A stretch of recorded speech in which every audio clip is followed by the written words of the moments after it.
என்ன தங்கச்சி அப்படி உறைஞ்சு போய் நிக்கிற? பசுபதி மொத்தமா ஒழிஞ்சிட்டான். இனிமே நிம்மதியா இருக்கலாம்னு நினைச்ச நினைப்புல மண்ணொலி போட்டானே, வெளியே வந்ததை நம்ப முடியலையேன்னு இருக்கு. என் பொண்ணும் அந்த வீட்டுல இல்ல, என்னையும் தூக்கி உள்ள வச்சாச்சு. அப்புறம் விஜயோட மொத்த சொத்தையும் ஒட்டு மொத்தமா ஆட்டைய போறதுக்கு தானே சந்தர்ப்பம்.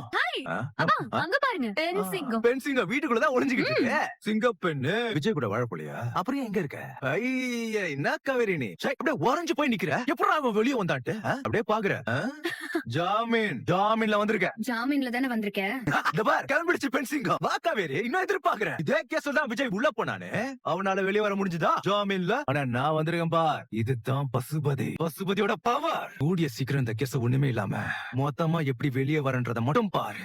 அப்புறம் இருக்குது உங்களுக்குலாம், குறிப்பா உனக்கு. அதுக்காக இப்ப உங்களை நிம்மதியா வாழ விட்டுருன்னு மட்டும் நினைக்க வேண்டாம். நான் ஜாமீன்ல வந்ததுக்கான காரணமே உங்களுக்கு குடைச்சல் கொடுக்கதான். கொடுத்தடி எல்லாம் பத்தாம தானே என்கிட்ட மறுபடியும் மோத முடிவு பண்ணிருக்க. இதுக்கு மேல உங்களை தரை மட்டமா ஆக்குறதுக்கு என்ன பண்ணணுமோ அது இந்த கேப்ல நான் எப்படி பண்றேனா இல்லையான்னு மட்டும் பார். பிரச்சனை வேண்டாம். இப்ப என் வாழ்க்கையை இழந்துட்டு நிக்கிறதுக்கு காரணமே இவன்டா.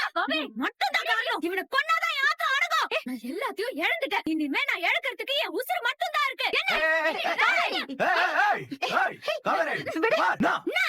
நீ என் மேல கை வச்ச நான் பொறுமையா இருந்தேன். என் பொண்ணு மேல கை வச்சா அவ்வளவுதான் சொல்லிட்டேன். வாங்கப்பா, இதுங்கெல்லாம் ஒரு ஆளுன்னு பேசிட்டு இருக்கீங்க. வாங்கப்பா. உங்க எல்லாரையும் கூண்டோட ஒழிச்சு கட்டணும் இல்லையான்னு மட்டும் பாரு. உன்னால முடிஞ்சத பாரியா. ஏய், போய் வெளிய. ஏய், உன் அப்பனை கூட்டிட்டு